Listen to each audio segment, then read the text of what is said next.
I think this is all set up. Okay. Hello, everybody. Welcome to Discussing Tabletop. Of course, it is July 2nd, 2022. In a couple of days, if you're living in America, happy 4th of July. Honestly, I will celebrate by staying home, and maybe me and the family will make some, barbecue-related things. And then when there are fireworks in the distance, I will look up at them and go, fireworks. I will be spending my 4th of July, as I do every year, at work. And then when I get home, comforting a dog who doesn't like fireworks. See, I don't think the cat hears anything anymore, so wouldn't be bothered by it. My dog hates fireworks. They are loud, and they scare him. Well, we got some topics for today. A few things to talk about. Just docking the chat here. Yeah, poor doggy. It unfortunately happens. Fireworks are a spooky thing when they are loud and in your ear. And I'm for sure I'll have local people that'll put firing them off in dangerous ways that will probably, hopefully, not cause fires. Most likely. But yeah, what was I going to say? Topics for today? Sure. Let's get into them before my brain melts. This is going to be loud on my end because I got a fan on high because I am sorry, it is hot today. It is hot in Pennsylvania. We're all suffering. Yeah, so you're going to have to enjoy this voo in the background, which is basically like keeping me alive during this entire thing, because if not, I would A, not be wearing this shirt while I'm in my room, and B, have the light off. Because honestly, I will be sweating like no tomorrow. The shirt goes on when we're under the other parts of the house. Just because I need some circulation. Anyway, let's talk about the Bloodlords. The Bloodlords! It just sounds so cool. I'm sorry, it's just another adventure path. If you put blood in front of, like, any title, it sounds pretty good. It's just the next adventure path from Pathfinder, from Paizo. It's their player's guide they've released, because they just finished up the that Wild Westy one they were working on, the Western, the Outlaws of Alkenstar. So yeah, the Ghost King of Geb rules a nation where living and undead work side by side. The true rulers of Geb are the Bloodlords, a screaming group of undying necromancers whose whims affect millions. And joining the Bloodlords isn't easy, but your band of less than good-hearted troubleshooters is determined to join their ranks. So you're being, like, neutral to evil, and your plot is to join the Bloodlords, apparently. Nice. I like evil campaigns for the most part. I think they can be very fun. They can be. They have to be done right. It's difficult to. I feel like ones that pertain towards lawful evil... Yeah. Let me rephrase it. I like lawful evil campaigns. I also don't mind campaigns that are more, like, neutral to evil. Yeah. So they're not, like, necessarily, like, a true evil one, but sort of like... If you consider, like, Skulls and Shackles, which we've been doing for Buccaneers, it tends to be a very chaotic, neutral campaign, but it could easily kind of go a little bit towards that chaotic evil, because pirates are kind of terrible. Yeah. But you're not, like, true chaotic evil, murder everything, splatter their blood everywhere, just... chaotic evil sucks for running it, honestly. Yeah, chaotic evil is just dope. Most people don't know how to play it. Nope. There are ways to play it, but it's like, in Vampire, playing Malkavians. No one plays them right. No. They all play them as, like, they're mad and insane, and I'm going to be wacky and kooky. Yep. That's not right how to play them. That's just annoying. Welcome, new citizen of the Blaze. Empire. I could definitely...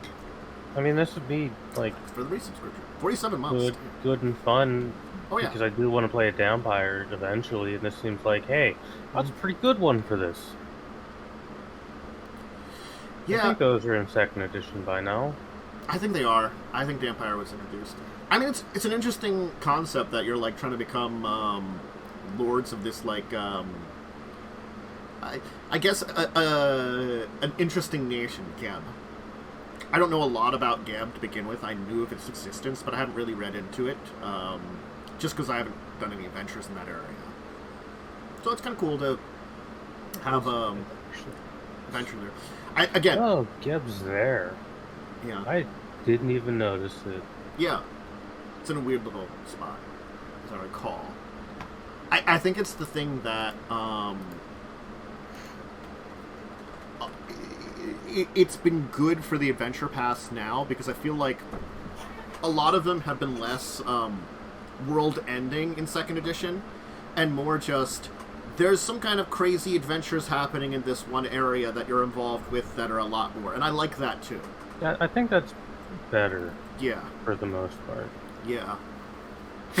They're toning down. You're still being like heroic, getting to high levels, you know, but they're toning down a little bit of it in a good way, I think, you know, because again, like, okay, you're in Gab, you're, you know, dealing with the nation and affecting what's happening in this nation, which could have reaches in the nearby region, but it's not like an end of the world thing. You're becoming, you know, people in charge of it.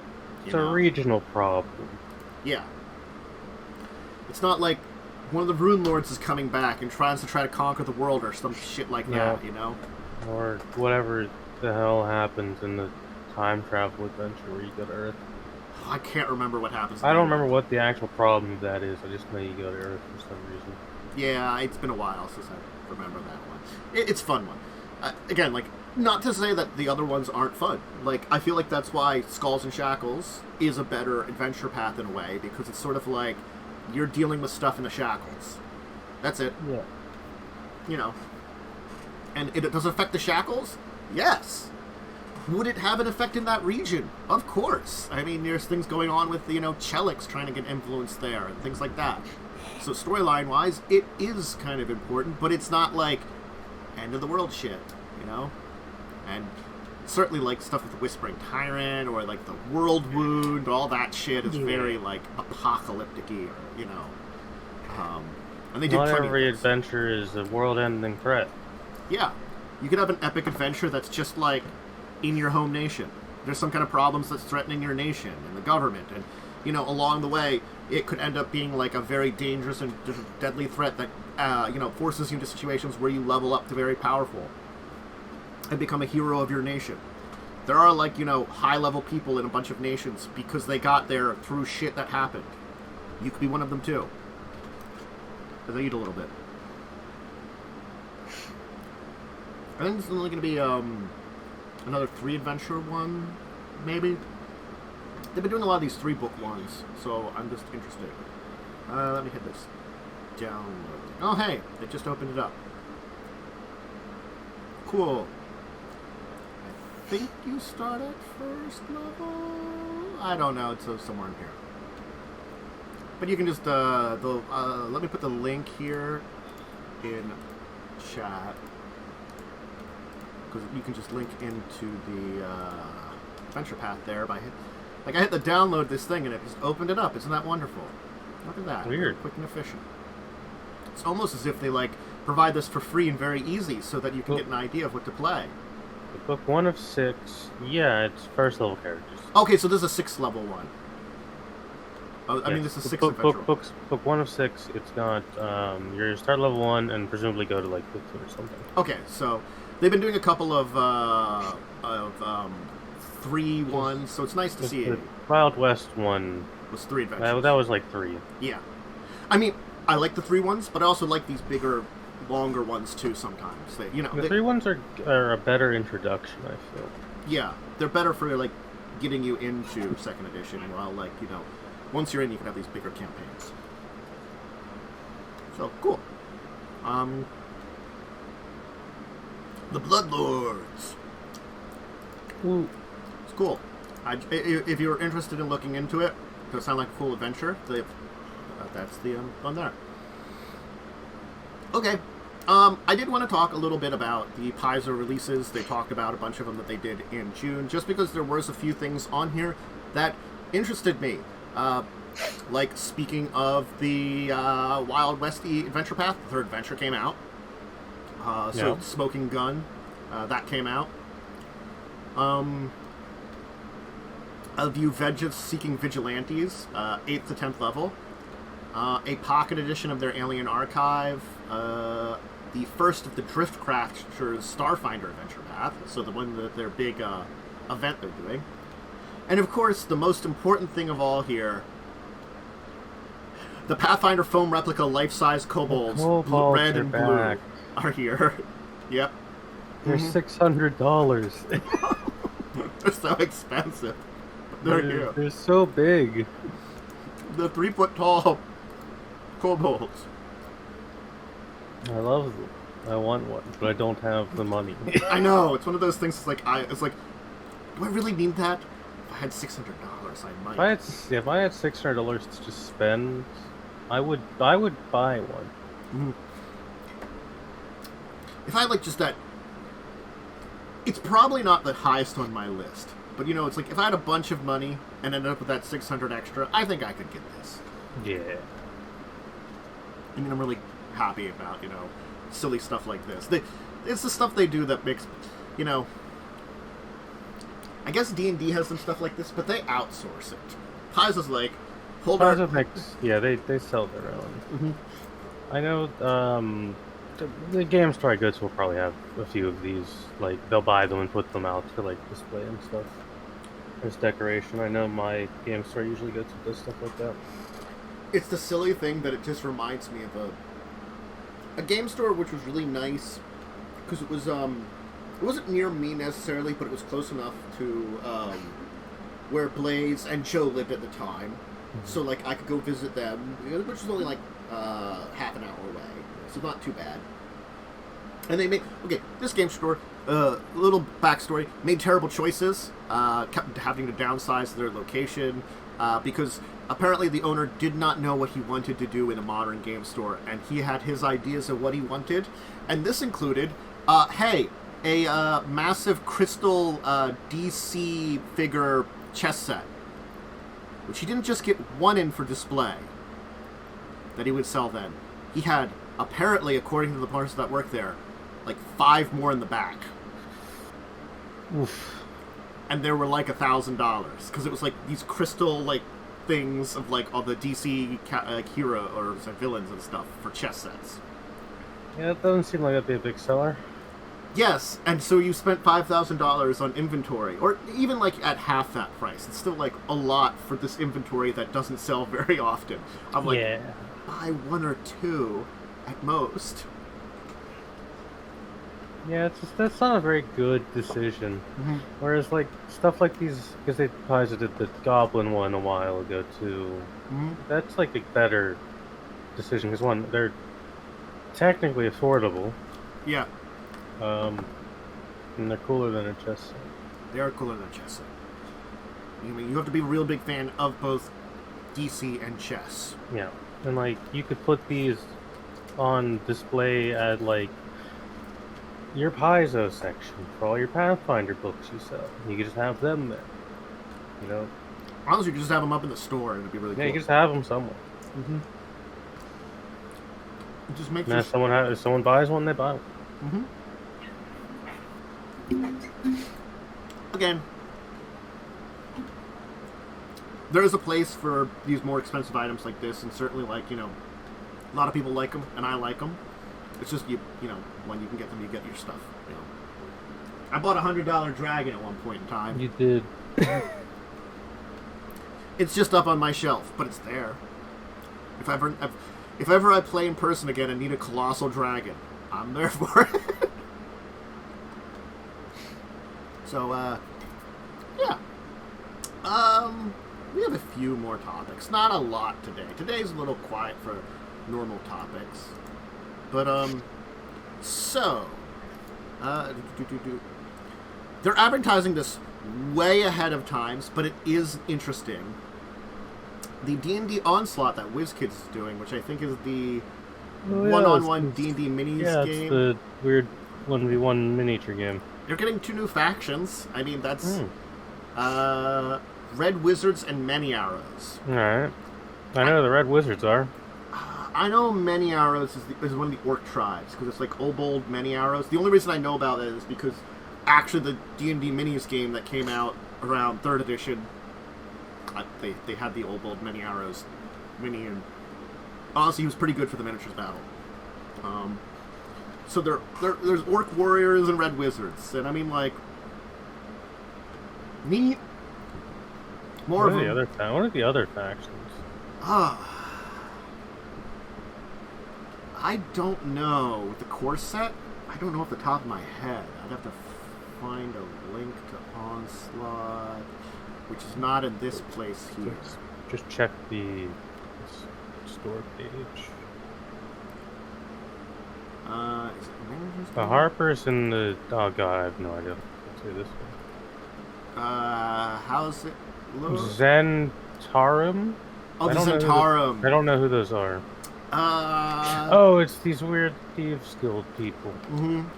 Yeah, I don't know enough about Faerun lore. I know just enough that I picked up over the years. I mean, like, Harpers are fine. Harpers are basically the D&D version of the Pathfinder Society, except worse. Because, I mean, like, not that they don't do good, it's just, like, the Pathfinder Society, they're like, is a society that exists here that maybe the game is named off for, but they also, like, do all these things, and, like, they're, like, investigating the past and doing all these cool things, and the Harpers are just like, we're chaotic good. We do chaotic good things. Naturally. Hurrah! It's like, well, yeah, you're a faction. Great. I mean, it's good they're giving support. I mean, it's coming out in 2023, so it's like 7 months away. Yeah, it's still got a bit. I guess the Harpers are technically a secret society, but not, because everybody... Like, they don't mention they're Harpers, but then, like, everybody knows that Harpers exist, and so it's like, in whispers, it's like, is that guy Harper? Nah, he wouldn't be.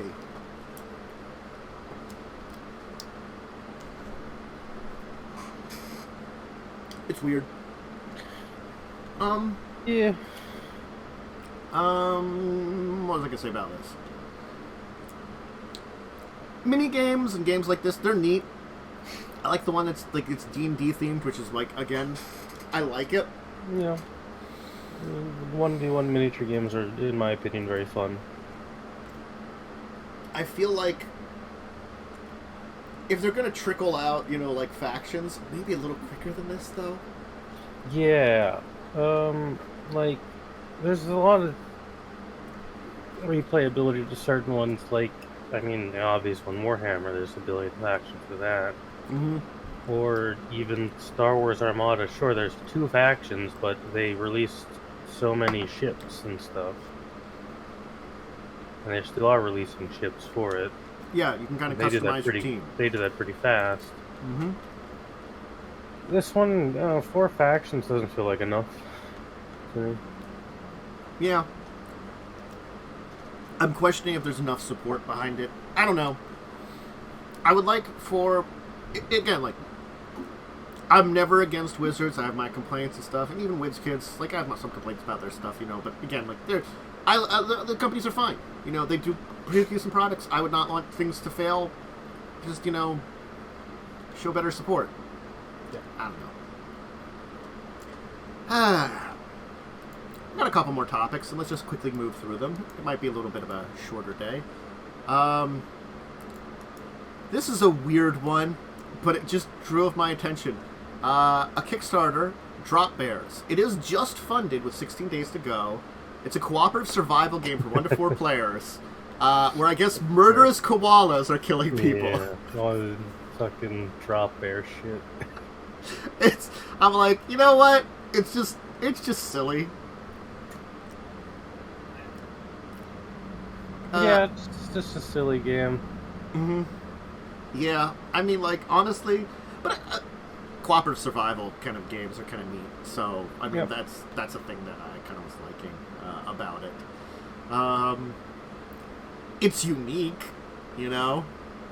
It looks to be a hex-slaying game where you're kind of exploring and avoiding horrible koala monsters. I like those kind of games. Yeah. There does appear to be D6s and D12s, it looks like, used. The D12s, I think, are for, like, I guess, murderous koalas to kill you, which is interesting. Yeah. So, it's $55 US. So It's not too bad yeah, for the game. for a game like this. It's not too bad. You know, I mean, they even have, like, for $7 US, you can get a print and play version of it, a PDF print and play. That's really cool that they did that. You know, So that's nice. So there's, like, different levels of support, and, you know, honestly, I don't know what else to say about it. It's a really silly kind of game, but again, this type of game is fun. I like hex-playing games like this. Yeah. It was fun, you know, if any of that interests you for, like, a co-op game, a little bit of survival horror, or if you just really like the silliness of, like, you know, horrible murderous koala monsters, check it out. Alright, I think this is the most interesting topic that we have here, honestly, and might have a little bit of discussion behind it.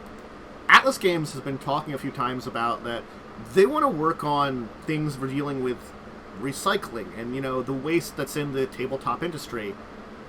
They got a grant to work on that. Oh, that's pretty good. Yeah. The problem is that they said is game publishers have no local options for recycling plastic parts fabrication, so they have to go to China for virgin plastic and ship it around the world. Very environmentally unsound. And they want to set an example for other game publishers to make it possible to make it commercially saleable plastic parts out of plastic wastes that they themselves put into the trash. Yeah, this is like a huge problem, because it's pretty difficult to recycle goods in the U.S. It's not everywhere in the U.S. does recycle. Also, it's the sheer fact that, and this was an interesting thing to learn, not all plastic is recycled. Nope. Like, the numbers on plastic actually make a difference. Yeah, if you live in an area where they do recycling, you can look up like the guidelines, or you can get them sent to you, and you'll get like a book of what numbers can be recycled on stuff. And there's actually a really long list of things that cannot be recycled that people try to recycle. Our local area does not do 4s and 5s. You know how many 4s and 5s there are in plasticware? And as soon as you see it, you're like, I just got to throw it out. I can't do anything with it. And it feels bad, but, you know, it's an issue. You know, plastic is a issue. It's been a big issue. So having this kind of thing here where you're trying to make it better and reduce some of that problems, that's good. So yeah, it's a group called Builders and Backers that it invests in, like, groups attempting to do things like this, you know, and they've been talking about how, like, they've already been working on ways that they can, like, recycle things and reduce waste and stuff like that, you know. They don't do things like packing peanuts for any of their stuff anymore and stuff like that, you know. It's been good to see and read up on, you know, at least this one game company's attempts to do environmental things. Atlas has been very good about that, and, like, seeing that they got this big grant for that is kind of like a testament to their work. And I'm happy about that. You know, seeing this just was like It's nice because I would like to see other companies do this, and specifically with book companies, I would like to see them stop wrapping their books in plastic, because that is very wasteful, and just you can't recycle that at all.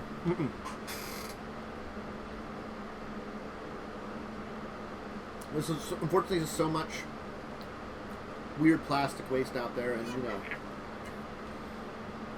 I think they were even talking about, wrapping books in a different article about stuff.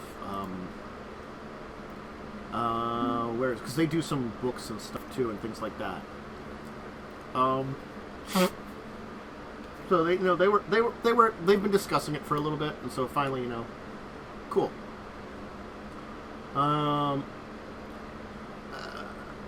Yeah, they've been using a cardboard perforator.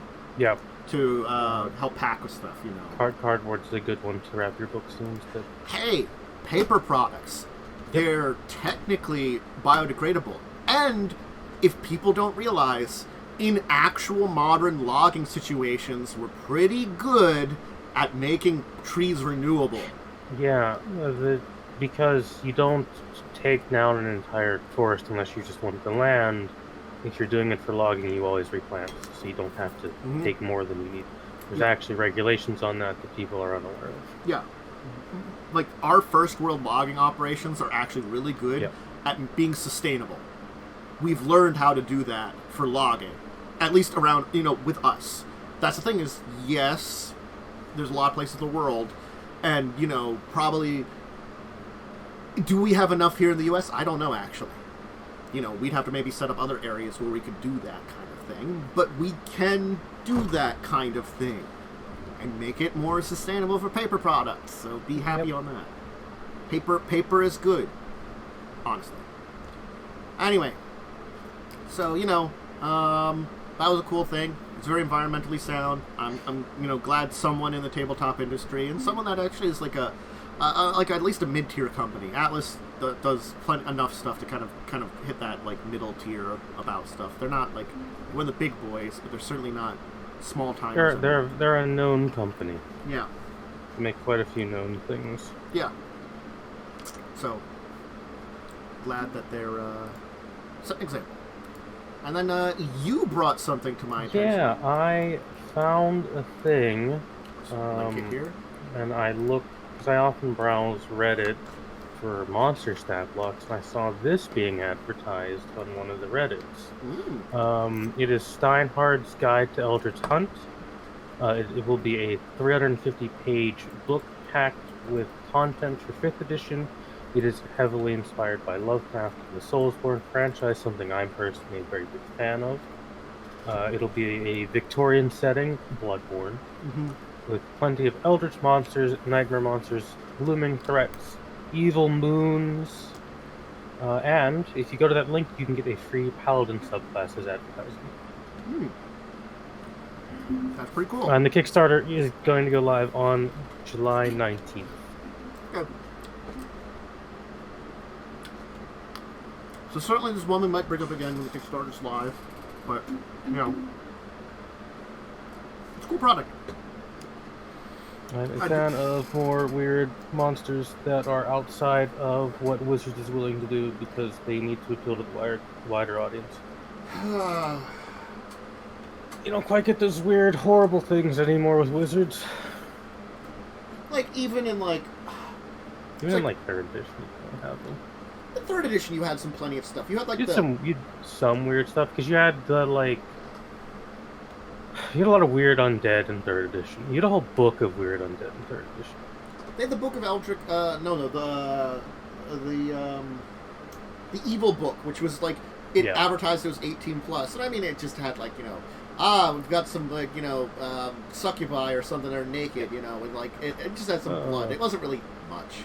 But it also had, like, the weird, like, alien monsters that just, like, are soon consuming Book of Vile people. Darkness. And then there was that really big undead book as well. Yeah, yeah. 3rd edition. I had that one. No, we don't talk about that one, Lightning. We don't speak about that book. It's a book. It has one useful table in it, and the rest is garbage. Mm-hmm. It really does kind of have, like, one useful table. I have a PDF of the undead one. I have one because I was converting the stuff in there to 5th edition slowly, and I got a few of them in before that game fell apart due to everyone's schedules being messed up. Honestly, I might have the Book of Erotic Fantasy, which I got just for one of that table in PDF form, honestly. Because the rest of it's just so trash, but, like, that table... it is a good table to know what kind of of the species can mix. Yeah, cross compatibility between Yep. species in the D&D setting. Granted, it was third party, but it was an actually pretty good idea to be like, oh, hey, these things can get together and possibly have a child, and it gives percentage, how it gives information based on that. That's it doesn't come up a lot in games, but it could come up in a game, Hey, honestly. player characters sometimes get together after an adventure. Where they get NPCs that they fall in love with Yep. and stuff like that. Like and a so, goblin. Mm-hmm. And so that kind of thing can happen. And then so you have to question that, and that stuff comes up, especially again, there are games that sometimes have time skips, and that stuff really comes up, sometimes. Yep. I mean, I played in a game where I was a hobgoblin with a human wife, and we had some kids. I They're basically half orcs. basically dated a goblin in the game. Mm-hmm. I don't really do the whole romance stuff that often outside of memes. Mm-hmm. Sometimes it happens. I just made it that I had a wife and kids to come back to, because there's also an excuse as to why I was tolerated in a town, Yeah, because 'cause hobgoblins not always tolerated. I was I mean, you can roll on their backstory stuff with Sanskars. There is an option that you are married and have kids. Mm-hmm. It's interesting that you can kind of have that backstory. You can establish that backstory in different levels. You can be in a relationship. You can be a family person. Yeah. And those are character developing stuff. So, but anyway, that's a side note. Monsters, awesome. We do need more. Monsters are good. 5e don't got nothing. The closest thing to anything like this was there was a couple of Ravenloft based series in 2nd edition that had some really weird and unusual stuff. There's some weird stuff in the Ravenloft book for 5th edition, but it's all just tame. There's nothing truly out there. I mean, I think we can have better art nowadays, which makes a difference. Yeah, the art is definitely a lot better. But I think the concepts have also gotten tamer. The concepts back in the day, they're this is a horrible thing that drains the blood slowly from you, and then uses that blood to create horrible worm monsters that infect something like that. I think the worst thing that Wizards has actually put out, it's physically revolting, is there's a dragon that has a Mind Flayer tadpole breath weapon. Mm. It's real fucking gross. Yeah. It's awful.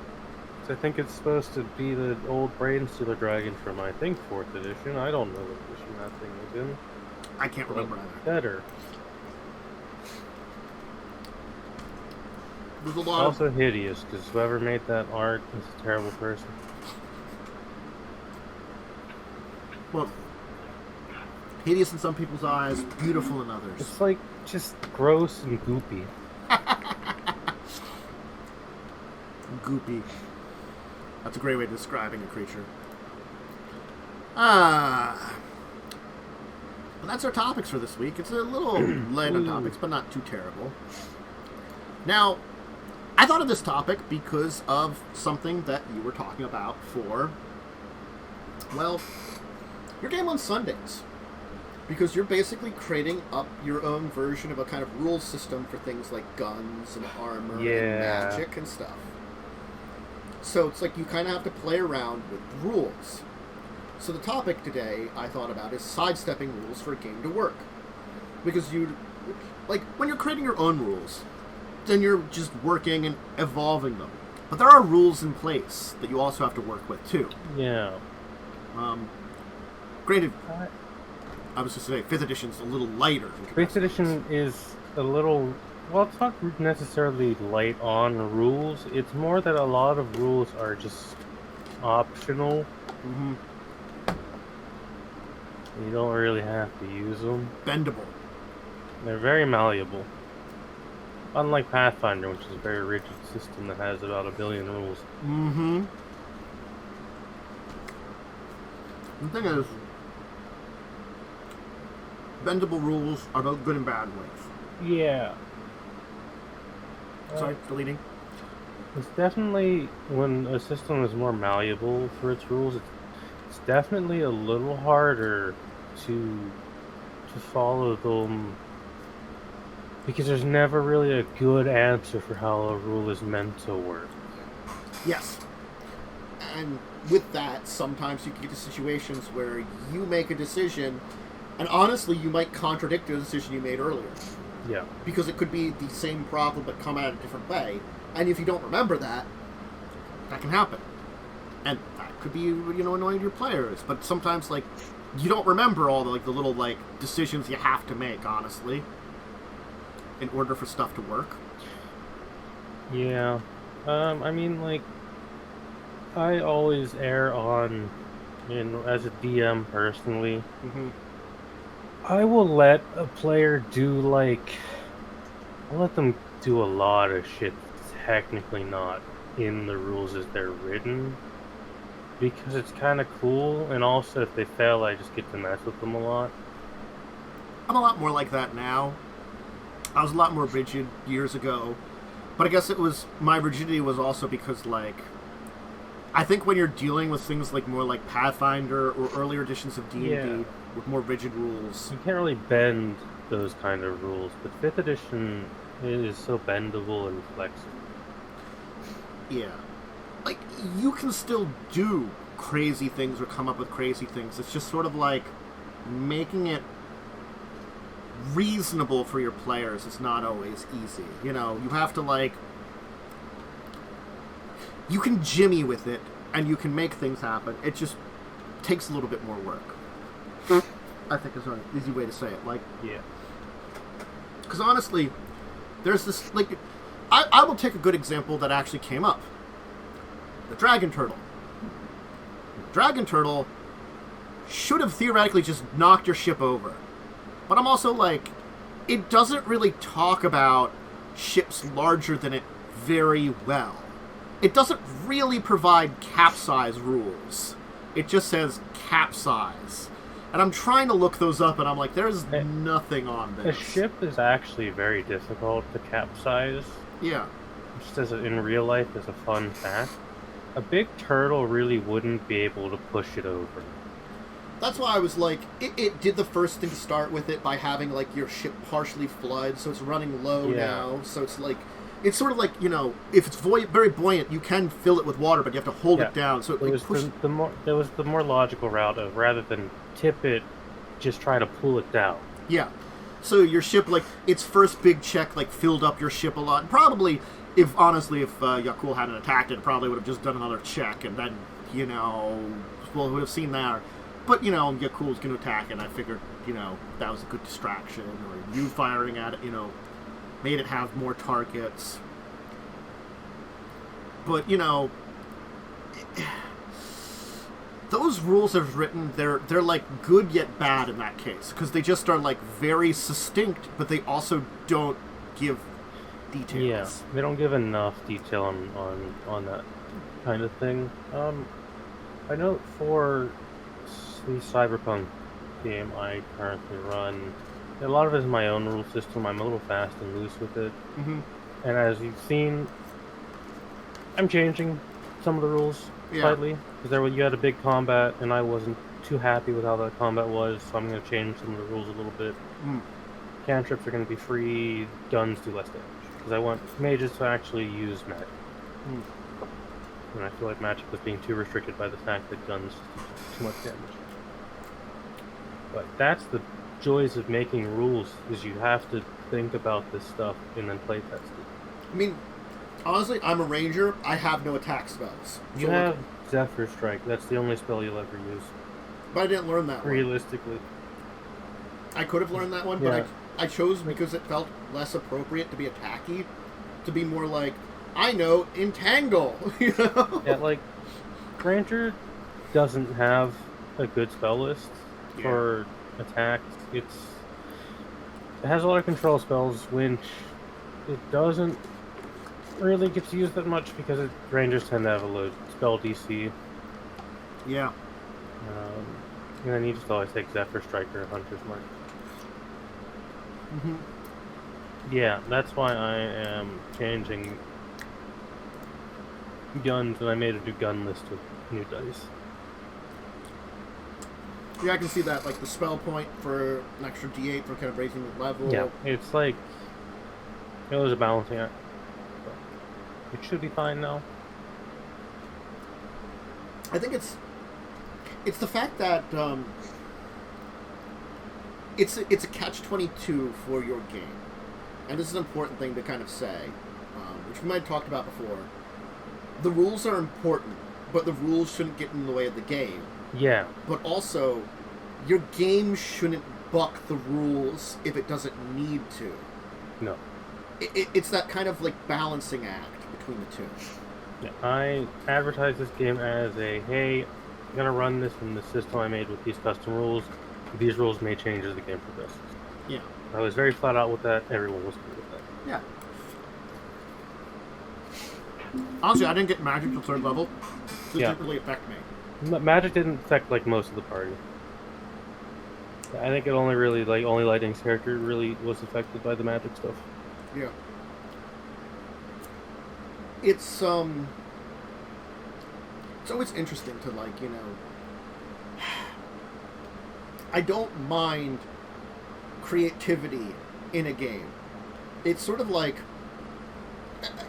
the best example is Joe did I think a 3.5 game where his DM basically, it was before 5th edition of course, played it like it was 5th edition.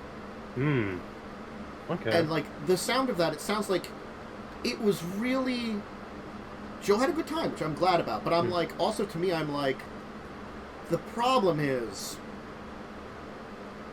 I'm very cynical at this. A lot of these fast and loose playing with stuff and making it just work also means that the person you're up against can do fast and loose stuff. And granted, it might not be against you, but it might create problems for you as a player and a character. Because the DM, a good DM, puts their rules for both themselves and the players. Yep. Because if you give too much advantage to the player, they're invincible. Yep. What did they do? They trapped a clay golem in a pit, and then somehow turned it into a kiln. Have it pop its head off eventually, heating and cooling it. Enough when it was immune to magic. I'm right. You're getting through that somehow, and that immunity to magic, and okay, great. Good for you, I guess. Good for you, I guess. Doesn't make sense, sure. See, that's the thing is, it doesn't make sense. For me, when I'm being more malleable to rules, I always think, does this action the player wants to do, does that make sense? And does that actually work in this world? Mm-hmm. Sometimes, yes, so if there's Star Wars, you guys do a lot of stuff with the movement force powers that technically isn't as they're intended, but it's space magic, so I don't care. Mm-hmm. I didn't think I could climb on the ceiling, necessarily. The reason I allowed that is because I remembered in the fucking Clone Wars cartoon, Grievous does that. So I'm there's context for that, you can do it. Okay. See, I didn't remember that, because I haven't seen all of the Clone Wars, so... cartoon. Grievous spiders across the ceiling. Okay. There's context for it. It happens. So, I can see that. He was a Look, He wasn't a robot man, but he could also, depending on, I think, which version of Clone Wars, there are 2 versions. He could have the Force. Yeah. What also, it's weird space magic, and it's not... Star Wars itself is not good at rules with the Force. They break them constantly. Yeah. Trying to figure out stuff for that is just a little bit... It's because I could sure just go straight, this is how it's written. But that's not really Star Wars. Some of those force powers don't do what they actually do in lore. I'll tell you, There's a spell, Sever Force. Its counterspell in Star Wars 5e. In actual Star Wars, it literally disconnects someone from the Force. Mm-hmm. That can't be balanced for a tabletop game. Nope. It's trying to find balance for stuff is just difficult sometimes. Yep. It's sort of like when it comes to 5e, I'm constantly trying to balance out craziness of the characters versus, because all characters are a little crazy, no matter what, versus the world, and trying to figure it out. Even in Pathfinder that's more rigid, you still have to ask yourself questions all the time about the world, or, and rules as written doesn't always work in certain ways because just ask the CR system of, like, monsters. Yeah. Sometimes I could take a monster and give it the advanced template, which is only supposed to be 1 CR higher, and for whatever reason, that increase in DCs and all the abilities, because it affects so much about this thing, technically increases it more than that. But you don't know, really, because that, like, it's that hidden, like, this affects so much about the creature, Yeah. Or, like, in 5th edition, CR is just wrong on many monsters. Yeah, I'll agree. Like Wraiths. Good example, Wraiths. They're not a CR5. They're higher than that. They're like a CR7, in my opinion. Because they have an instinctual mechanic. When I was originally doing Madness and trying to figure out building my own monsters, which I was mildly successful at. Honestly, it's a lot easier to build your own monsters in Pathfinder. And it was stuff I built for Pathfinder, adapting it to 5e. Taking a look at that, and looking at a CR and being like, this is the CR I want. Let's compare it to a couple of creatures. Alright, these creatures are nowhere near each other.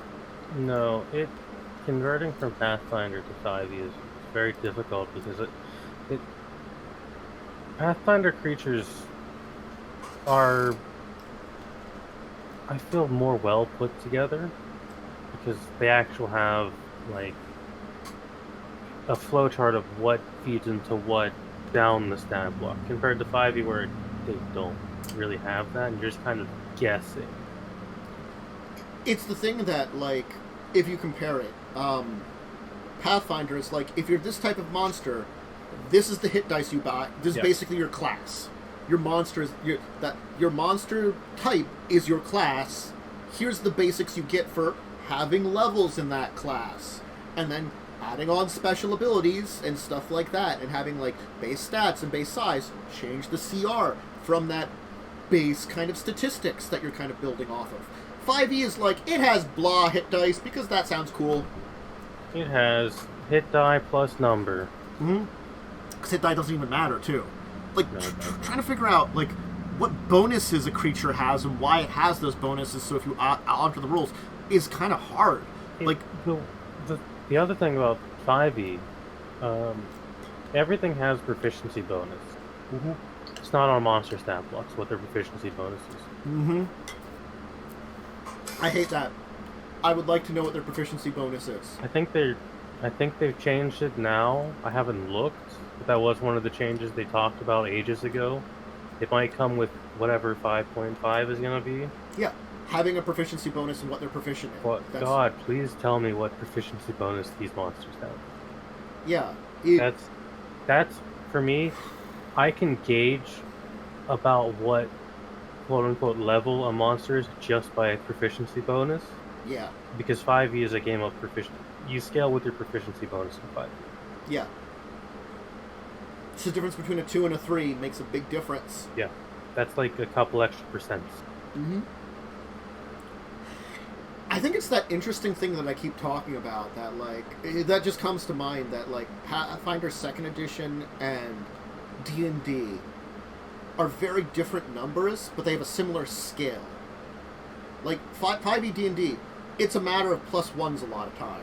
Yeah. Honestly, Pathfinder 2nd Edition, it's the same thing. It's a matter of +1s.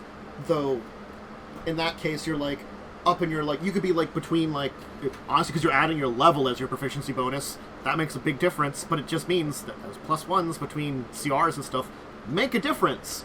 Oh, hey, it's got 1 extra CR. It adds +1 to everything. You know? It makes a difference. It's the same kind of like, different scale, same differences. I just find it interesting, personally. Yeah. I know, like, because I'm decent at making monsters in 5th edition. I'm not the best at it. I think I'm okay. I've tried that lightning. Sorry to interrupt for a second. And that sometimes works, and other times it doesn't, because that works for, like, their attack and, like, saves don't have the same proficiency sometimes, it doesn't look like, or something. Because they have mysterious bonuses that exist sometimes. I don't understand it. That's weird, yeah. When I make a monster, I kind of just throw something together, and then I will look at the party and be, alright, can you survive this? Is it too easy? If it looks too easy, I'll give it some beef. If it looks too hard, I'll knock some AC and some HP down.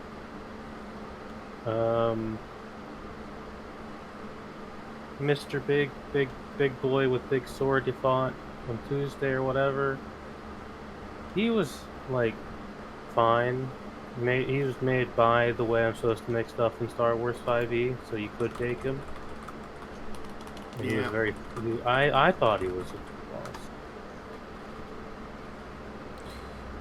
I honestly, I thought all these stuff you're pretty good at making.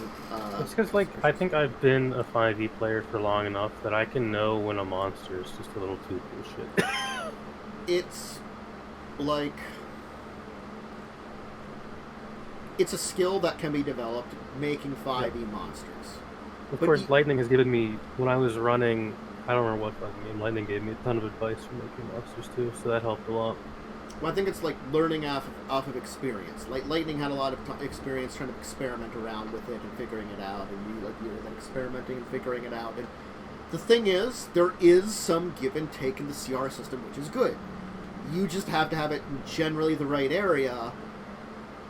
Like, if it's 5th level, it should be like 5 to 7, and your players can probably take it, There's, like, there's a recommended how much above a player level it should be. I don't remember what it is, and it only works half the time, because, again, some monsters are just the wrong CR. Yeah. But I think that's the advantage, actually, in 5th edition, is it has give and take in difficulty a little bit. Fortunately. Doesn't always come up, but sometimes, you're just in that position where, like, oh, yeah, we can deal with this, and we could have dealt with this if it was a little weaker or a little stronger, Yeah, and sometimes you accidentally put 3 wraiths in the hallway and kill a player and feel real bad about it. Because they're a CR5 when they're not a CR5. Yeah. It's, God, just reminds me of, like, even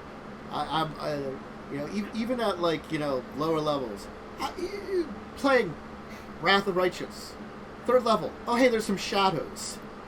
Shadows are mean fuckers. The fucking shadows, and fuck that. This is why I'm probably not gonna play Wrath of the Righteous. Is that I don't want to deal with that anymore. I fought a shadow demon, which is something else entirely, but also is incorporeal, like, kind of. That was a bitch. I had enough of that shit in Kingmaker. I don't need more of it. Look, at least it wasn't a weird skull that I had to wait until I was, like, 9th level before I could take, that you encounter when you're, like, 2nd level. It's like, go to sleep here. There's a mysterious campsite that totally has some dead people or something. That's fine. Oh, shadows in a boat game, shadows in general just suck. Incorporeal undead is just something that you have to, like, plan out no matter what edition you're talking about. Shadows are just nasty. I mean, like, look at the abilities of the creatures you have. Yeah. When you're, like, doing that. You know? Definitely always look at creature abilities. You Some can are- obviously, if you really want to mess new players, you know, and you want like a harder shadow, because they are kind of shit in 5e, just give them another ability or two. Mhm. They're kind of shit in 5e. I think they're only like a CR1 or something. Yeah, they're much less. Like Because Pathfinder. the drain isn't that bad in 5th edition. Yeah, they're certainly deadly in Pathfinder because CR1 half, okay.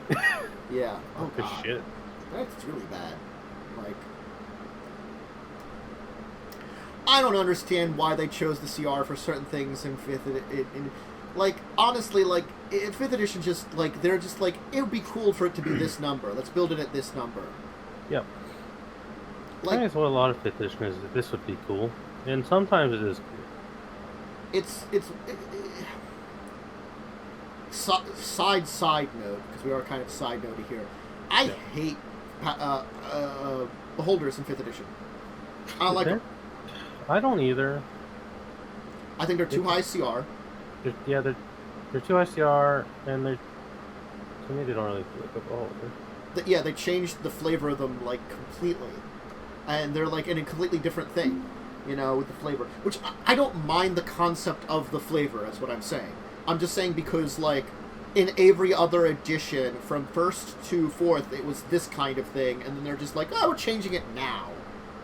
You know, why? You know, you didn't change mind flayers. There's still slugs that go into people's brains. Yeah. It's just weirdness. Anyways, back to the discussion. Back to the discussion. I've definitely used and been allowed to use spells in ways that isn't intended. There was a time in a game where we were fighting an invisible person who we knew had a lot of magic items on them, and no one could see them. So I asked, hey, can I use detect magic to find the magic items? And the DM allowed that, and I knew where they were. I had disadvantage attacking them because they were still invisible, but I was able to bypass some of their invisibility with that. I think that's a nice little rule side step. I mean, like, honestly, I would use something like, even in Pathfinder, I think that I would allow that kind of thing. Granted, like, it takes 3 turns to get the exact location, so you might be fucking around with some stuff. You're fucking around a little bit. Yeah. In But, 5e, like, you just cast the spell. Yeah. There might be a higher level Pathfinder spell, like knowing them, someone made it greater to just detect magic or something. Oh, like probably. That. But, like, you know, I do like stuff like that in any game, you know, even like Pathfinder, like, if you're creating... I think that's why, like, as much as the Regatta did have some issues, certain things like, oh, I could use Gust of Wind to provide a bonus to a check. That's thinking outside the box. Like, that's logical and cool. Yeah, if they give that suggestion, but having seen that, I'm like, well, if you guys think of a spell you want to use that does something, I'm not against using it. Just no one suggested anything ever. It was all, oops, all wind spells. And I'm like, well, if it's a wind spell, I'm just going to do what they did with Gust of Wind, because it's easy. Yeah, I mean, easy decision for me. All of my spells just affect me. Yeah. I don't have to care about that. That's for the War Priest and the Arcanist to figure out. Yep. Yeah, oops, all spellcasters. Yep. I have to check the Arcanist spell list because I forgot that I only like briefly looked it over and they looked okay. But some of them are like weird ones on there. I'm like, oh, I forgot you had taken that. Yeah, Arcanists have access to some weird spells. So I guess gotta sit down and check like the full spells. It feels weird, and this is not a slight at the character. I think this is a very valid way to play a magic class. It feels weird to have an Arcanist that isn't damage-based, because that is kind of what Arcanist was designed to be. Yeah. However, I do respect going pure support mage in any case, because it's just very helpful and cool. Yeah. I mean, like, I feel like it's one of those things is coming up with unique builds that still work. And this is the thing that I wanted, which we lost in Carrion Crown, is Pathfinder is still open to doing all that shit like you would do in 5th edition. It's just the fact that, like, you gotta be smart a little. There is a little bit of smartness about your crazy ideas. Yeah. You know, you can have a crazy idea. Just my crazy idea would have worked if I just flipped the classes around. The whatever Umber played, Magus. Yeah. Would have worked a lot better if it was the less complicated ones. Yeah. Hell, even the gunslinger would have been good if they just picked a pistol. Or just, like, also had a sword. Yeah. You know, I'm sorry. Little tweaks like that, you know? I'm like, he's like, I just got annoyed at, sword, what's that? And I'm like, you're proficient with it. No, I used my fucking reloading rod. Don't worry about it. I'm just taking a minute here. Don't worry about it. I'm like, you just... Also, if you're, like, gonna play a musket character, you gotta pick the musketeer. Yes. One. Oh god, yes. The musketeer. Muskets are shit in Pathfinder. They're, like, one of the worst. They're a trap. They look good in their stats, but they're such a fucking trap. No. Pistols, or if you can do advanced firearms, you know. Yep. I mean, pistols, or, like, get to the pepper box weapons as fast as you can. Yeah. I mean, like, even in, like, actual standard Pathfinder level of guns, advanced firearms do exist. They're just, like, super rare, yeah. You know? Like, I made them more commonplace in my game, just for my version of it, but, you know... There's pirates. Yeah, pirates. Pistols and pirates sounds cool, you know? It's traditional. Yep. Which, you know, they're like, we set it up for, like, traditional actual Galarian, but if you want to add this, here's some stuff, and... talked about how difficult that is to add in sometimes. Yeah, if you want to add this, just change this man's entire stat block.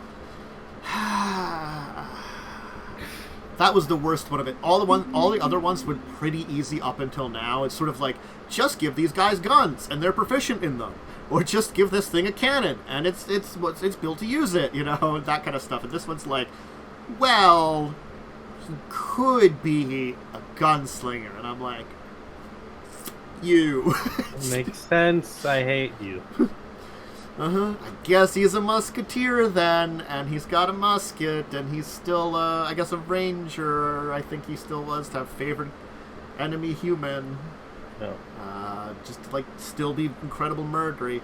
Just replace fighter with gunslinger. Yep. So much easier when this dude was just a crossbowman. True.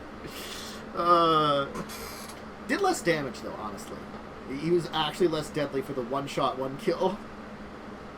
Surprisingly. That's like a good job of it. Anyway. Yeah. But that also kind of, like, goes into, like, rules and, like, setting things up. It's like, you gotta be ready to adapt stuff and sometimes change things. Even, like... I change a lot on the fly. Mid-session, I have opened up stat blocks and I'm like, oh fuck, that's too strong. Let me just knock that to hit down a little bit. Half the HP, stuff like that.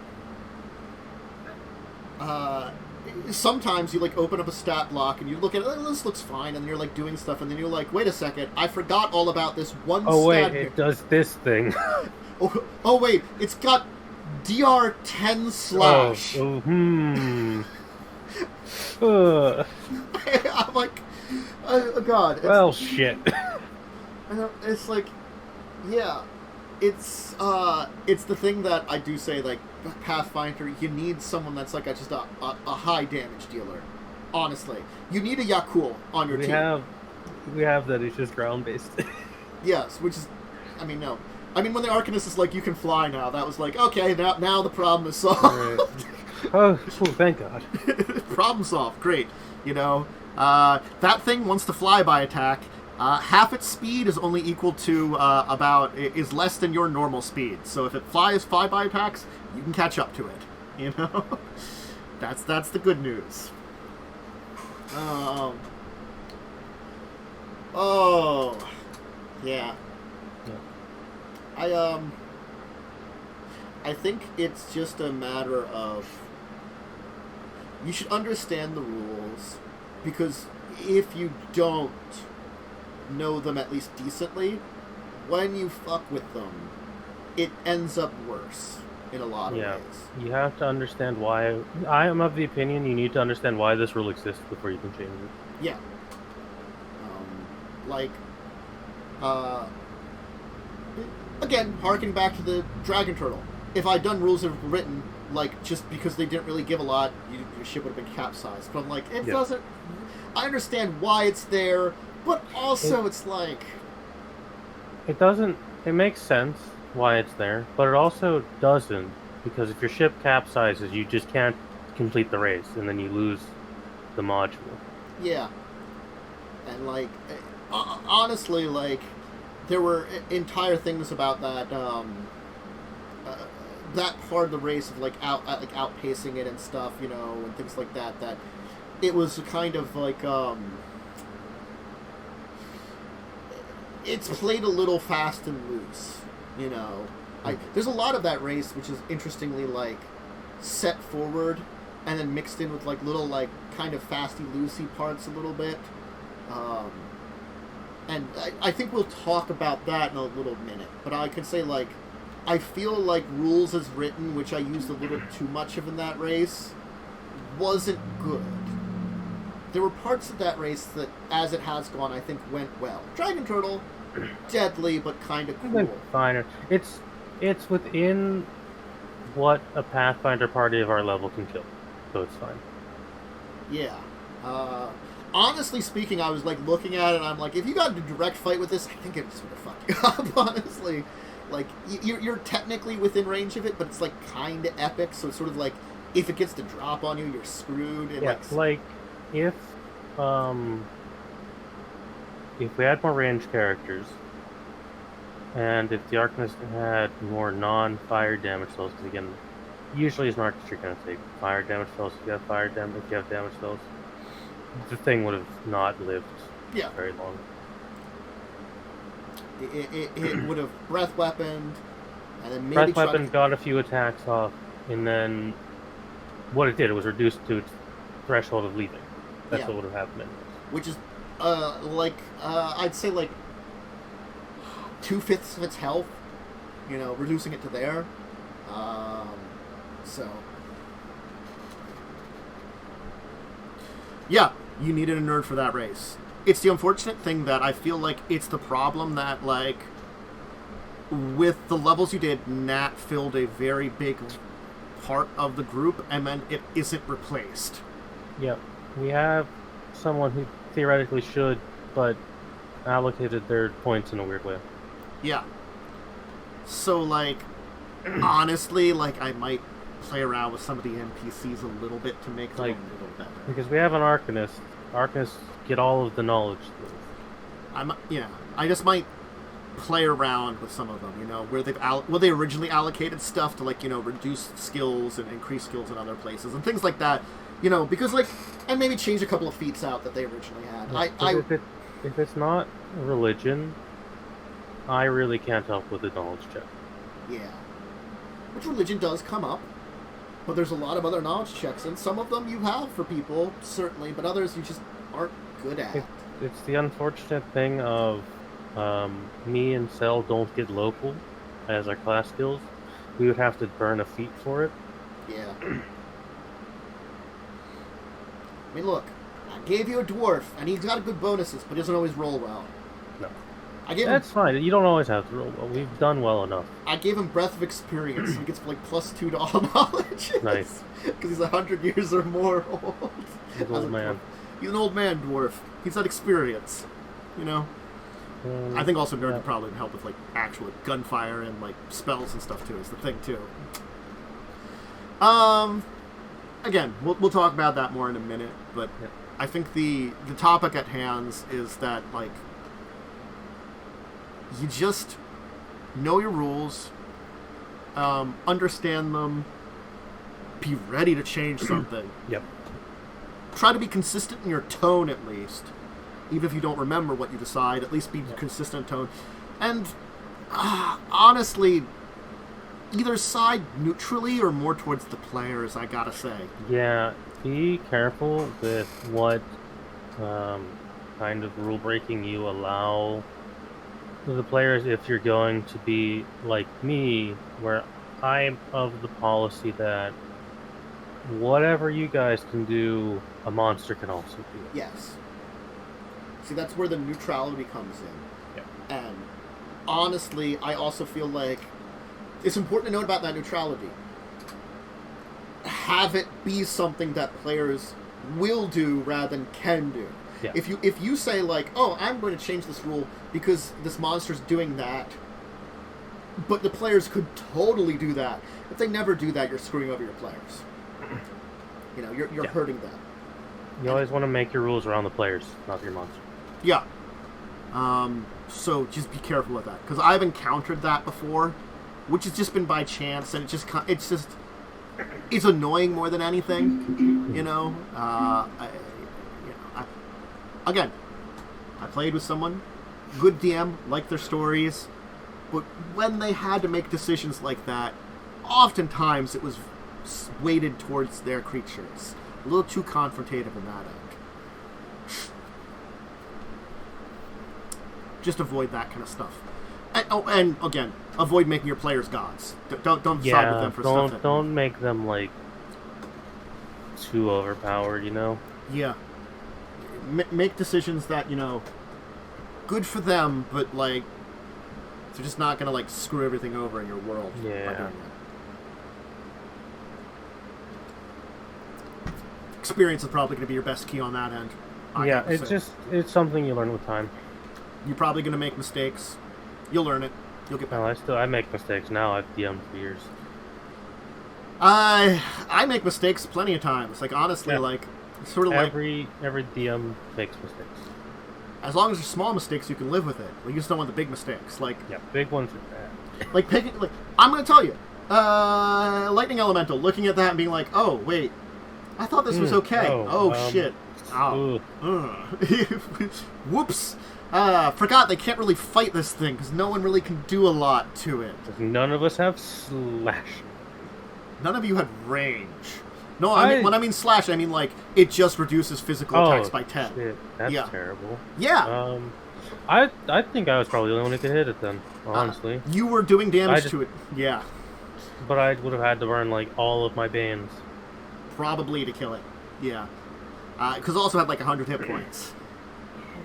Yeah, like the run round, you did like 13 damage to it. That's a chunk of its health. You just have to do like a lot more. That like 10 more times. No, just have to be very consistent with that. Yeah, it works. It's just it sucks. So,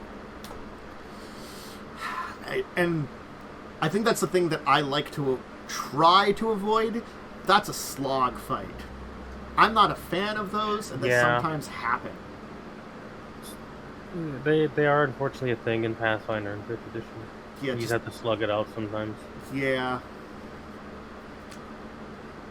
That's why I tend to have enemy morale be a thing. Elementals don't have morale. They're generated from the natural elementals. Yeah, I'm like, well, good luck. That's why I'm glad it failed its will save against being nauseous, and it's not immune to it. Because then it's kind of useless. Then, Cool can just beat it to death. Yep. Call it a day. Let's move on. We actually can talk about games of the week. I think that's our next on our docket here.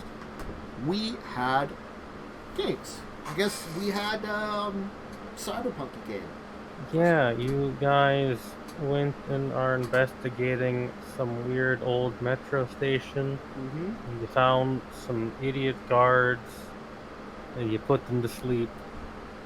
And you decided to take them with you, and then they betrayed you. I mean, yeah. And you had a big shootout. I kind of half expected them to betray us. I'm like, I was thinking they would do it later, honestly. They're all dead. Yeah, they're all dead. Well, 3 of them are still alive, actually. I don't think any of the guys that we originally captured are alive. No, they're all dead. Yeah. They got themselves killed. All of them died. Mm-hmm.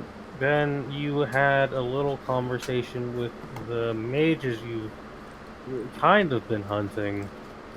And you've reached an agreement to maybe not fuck with each other and maybe work together. Well, in the last session when we learned about who they really were, it's like, fuck. They're kind of also doing our job. They're cleaning up a mess. I'm fighting undead because as a DM, it is my purpose in life to make every player, no matter what setting, fight some form of undead. I mean, I gotta be honest, undead are really easy creatures to have just show up. They're like a box standard a lot of times. These are cyber undead, but they're slightly different. I mean, I feel like in like every Pathfinder game that's ever written, there's going to be at least one undead, and maybe like if it's low level, there's probably going to be one kind of animal or magical beast or something, and then like something else entirely. There's a couple skeletons are going to show up in like every adventure, a zombie or two. Yeah. Then we had Star Wars. Did have Star Wars. You're on yet another desert planet, although this one's not entirely desert. You're just in a desert. Yeah. You found a man living in a tent. Mm-hmm. He's a nice dude. Well, someone shot one of his friends. Soured the introduction a little bit by doing that. Honestly, I was like, look, I'm confused about like what was going on because like I shooting little lizard people were watching, and you shot one. Didn't I like go do something because I had to emergency wise, so like I missed part of that? I did. Yeah, you like had to go and do something. Yeah. Then you came back to chaos. Yeah. I was called away to help out with some stuff, and like I came back and I'm like, what's going on? What the hell happened? And so it's a joke that like everybody left when I was in the restroom. You just left in the ship. You're in the refresher. And the Knights is just like they left. They're like, just wait for reaction. You walked through a canyon. Someone got snare trapped like an idiot. Met a dude. Dude told you, hey, there's some weirdos. Go look at them or something. Probably go shoot them. And you did. You shot a bunch of them. You cleverly decided to bring in reinforcements. Mm-hmm. And then you wanted to talk to one, and then you got executed. Mm-hmm. Then you have to do it again. Yeah. We're bad with not having a couple of people. Someone likes to shoot prisoners. Surprisingly, it's seemingly not the Gungan all the time. No, it wasn't the Gungan this time. I mean, I guess the Gungan's done it once, so it's an excuse for everybody else. Yeah, obviously. Uh-huh. Yeah, and then he went to the temple and had, like, the smartest plan of just walking into the front door. Honestly, it weirdly worked out. It worked out because, and only because, I wasn't expecting you to do that. I was expecting maybe a little too much of some of the people in the party to be like, hey, we should stop and maybe think about this. Mm-hmm. This guy, he was always going to try and 1v1 you because he's just a smug asshole. He's an inquisitor. They're all just stupid. He kicked the shit out of 2 people, then ran away, then died. Yes. I gave him some unlimited power. I looked at Cell in Mercury's character's HPs. They're at single digits. Had I chosen not to run away, I probably could have downed both of them. Yeah. And he would have just died anyways. He's dead. He got a shit ton of money from this tomb. If you sell the stuff. He got like 100k credits from this place. Probably could. I don't know. Also, you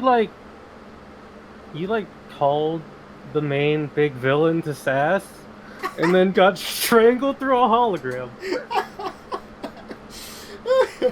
Look, I think it was worth it. You just do it again. I've got a higher level one of those. Look, I'm just saying. Look, I'm force neutral. That means my dark side thing is not having hate or anger. It's got sass. You're just a sassy boy. I'm let the sass flow through you. Next time it's gonna be Crush. uh, I actually had to look at the spell and will this have the potential to one-shot you? And luckily it didn't, because you had 5 more HP than it could do max. Look, I don't have a lot of HP. You rolled below average every time. So I've been at very average, and I didn't have a lot of constitution to begin with, so those combinations don't help. Yep, you killed 2 Inquisitors. Yep. Now you gotta go talk to that weird desert man again. We do. I'm pretty sure you've shown us the picture, and it's the guy we were looking for, but I'm like... I mean, it's not that hard to figure out. Yeah, I'm like... Alright, guy, what we're looking for. Maybe he would have been nicer if someone didn't shoot his friend. I wasn't there to stop that, okay? You ever think about that, Mandalorian, who didn't even meet this man because you stood outside the tent because you didn't want to put your weapon down? That's Star Wars. That was Star Wars. Yeah, then we had, Buccaneers, and... Buccaneers. Honestly, that was a hard thing to kind of run, because it was sort of like... The way I did it, I think, was a little closer to what they wanted to, except for, honestly, they just give me the ship names, mostly. I gave crews to these ships to make them more interesting. I could have done some more with those ships, but I was also, I felt like it, I'm like...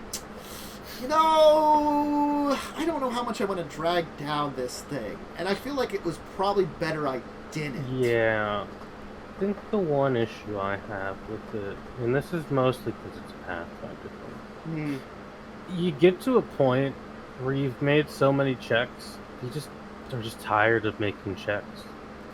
Yeah. Some of them I liked better. There's no way around that in a Pathfinder module, because all those checks exist for a reason. Yeah.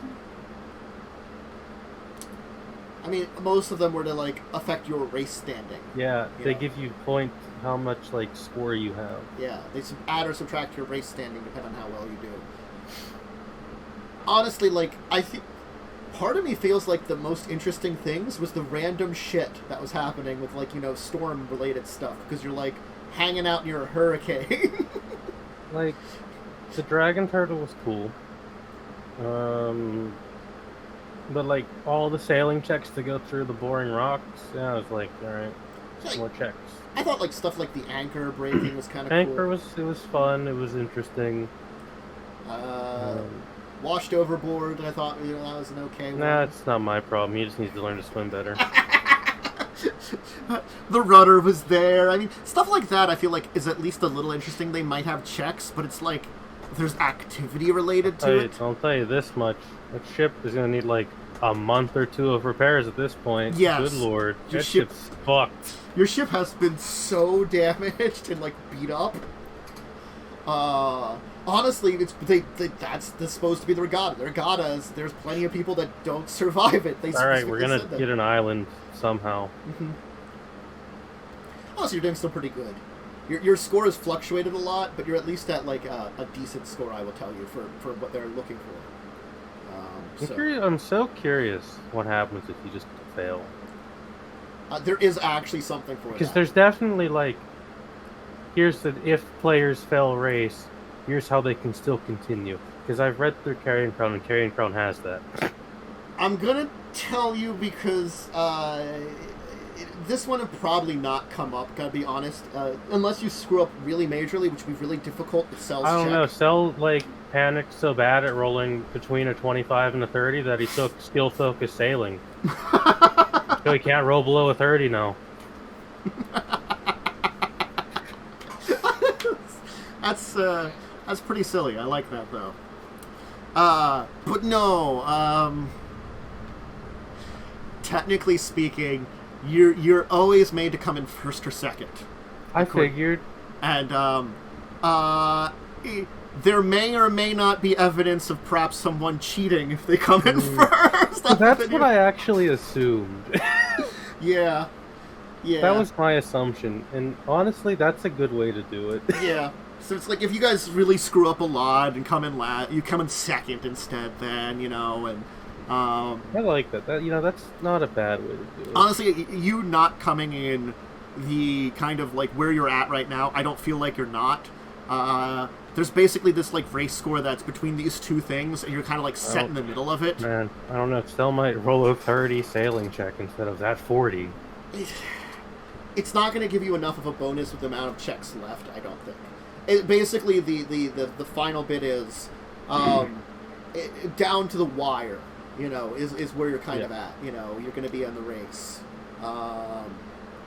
Because, you're so close to the end. That's why I'm, saying, it's not maybe going to be full session next time. No, it's definitely a very cool idea, but I definitely feel like it's brought down a little bit because there's just so many checks involved. And check fatigue is very much a thing in Pathfinder. And that's the thing is, I don't know if I could have added in enough to reduce check fatigue. No, I think it's just that mechanically how it was designed. And it makes it easy.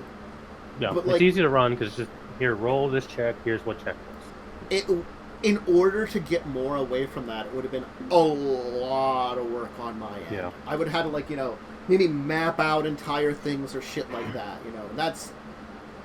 Definitely left some more interesting tales for our characters to spout at port.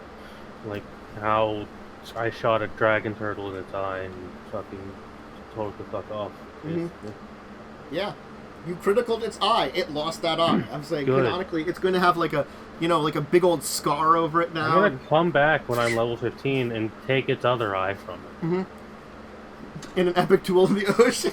Yeah, I've got to kill it. You're gonna make friends with Sharkman, who will lure him up. We're gonna go kill it. Which I gotta be honest, a lot of his crew was were-sharks. They probably survived because he was basically holding that thing down while his crew was getting away. He's such a chat. But I will also tell you, which I will do the entire role-playing game, is you got a first new friend for a pirate council. You drove off the turtle. He's probably got a lot of respect for your crew because he just hammered down the turtle. Lightning and I sometimes chat about what's going on in one of our secret fucking world building chats, because we don't use this for fucking world building, why would we? And I made the joke, it was just like, as soon as he landed on the ship, hey, new husband just dropped. Honestly, I'm thinking about that. I'm like, yeah, God, man, he kind of is. I mean, I'll have probably some of the other pirate crew and stuff kind of meet with you. Maybe some of the others will like you. If there's some of them that you would like to have, recruity kind of things, maybe I'll have them options. Just for memes, have the ocean's problem be a thing for the rest of this. Yeah. It's the most cursed dwarf. I do like how, it's like someone's on his boat just because they want to get cursed. It's like, I would like to turn into a mermaid. Can I get cursed with that? Sure. Great, I'm on your crew. God. They're just such a terrible group. It's just so silly. It's just so many of those random pirates are incredibly cursed. Yeah, and that's the thing is, I just used... You used an NPC generator. Well, it's I used two things. There's a Pathfinder NPCs which came up with names and some of the basics combined with an NPC generator to add when there wasn't really a lot of backstory for sailors. So some of them aren't really don't have really huge sailor backstories, but I kind of add a little bit of them, and then I embellish a little bit also. Yeah, that's fine. It required a little bit of work to come up with them. But some of them are just this person's a serial killer that was convicted and escaped. And I'm like, great, what can I do with that? That makes sense for a pirate. I know, but sort of what can I do with that? What would they do as a serial killer? They'd still be a serial killer. They're still awful. Yep. No getting beyond that. I like the majority of the Skulls and Shackles campaign. It's just sometimes I get checked, and sometimes I'm just this is some Pathfinder bullshit. But that's just Pathfinder 1st edition. Yeah, there's always going to be a little bit of that Pathfinder It's always going to have a little bit of that. It's kind of dumb.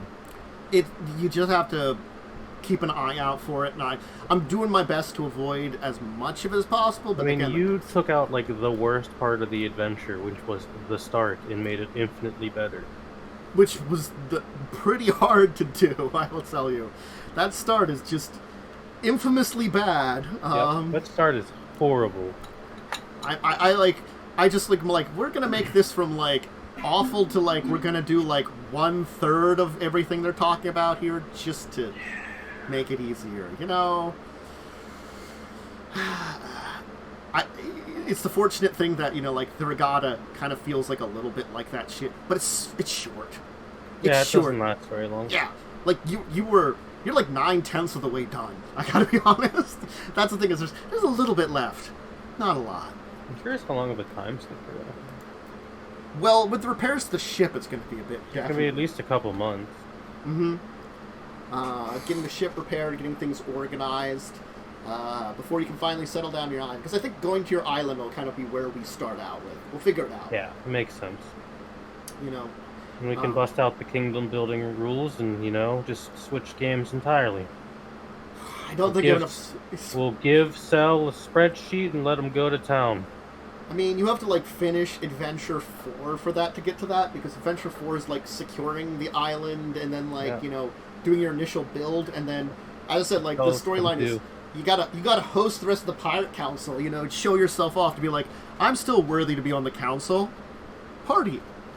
What, it's Cell's job? We're gonna just give him the spreadsheet? No, I'm not even gonna look at it. I don't even know if there's actually, like, rules for building the island in particular.